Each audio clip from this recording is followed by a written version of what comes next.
في حكايات بتتكتب بريشة، وفي حكايات بتتكتب بدموع. ناس بتكتب اللي شافوه، وناس بتكتب اللي حسوه. أنا مالك، والنهاردة الحكاية طالعة من قلب كان بيكتب وجع الناس كأنه وجعه في بوك بايتس بالعربي. بس المرة دي هبقى مصطفى لطفي المنفلوطي.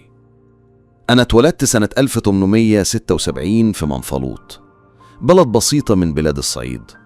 وأنا عيل صغير كنت بحب أقرأ، ما كنتش بلعب زي باقي العيال. كنت أقعد جنب الحيط واسمع الحكايات من أمي، من الناس، من اللي يعدي في الشارع، وكل كلمة كنت أشيلها جوه قلبي. قلبي كان دايما رايح للوجع.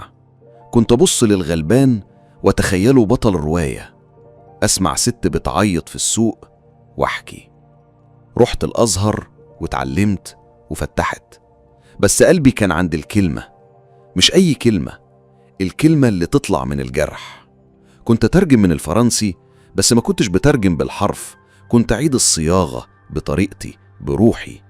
الناس قالت ده بيألف مش بيترجم، وأنا قلت أنا بحكي القصة بطريقتنا علشان توصل.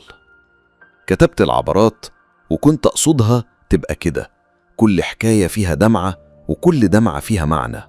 مش رواياته خلاص، دي حكايات ناس تعبوا ومعرفوش يقولوا. الناس حبتني مش علشان كنت مشهور، لكن علشان كنت صادق. كل سطر كنت بحط فيه حتة من قلبي. ما كنتش غني ولا معايا سلطة، ولا بكتب علشان أبان. أنا كنت بكتب علشان أفهم ليه الناس بتوجع بعض، ولما بيتحبوا ليه دايما بيتفرقوا، وليه الطيب دايما بيخسر. كتبت كمان النظرات والشاعر وفي سبيل التاج، وكل مرة أكتب أحس إني خففت وجع واحد مش لاقي مين يسمعه. ما كنتش عالي الصوت ولا بتاع خطب، أنا كنت بكتب عن البني آدم، عن البنت اللي بتحب وتسكت، عن الأم اللي مستنية ابنها يرجع، عن الطفل اللي بيتم وبيدور على حضن. أنا مصطفى لطفي المنفلوطي.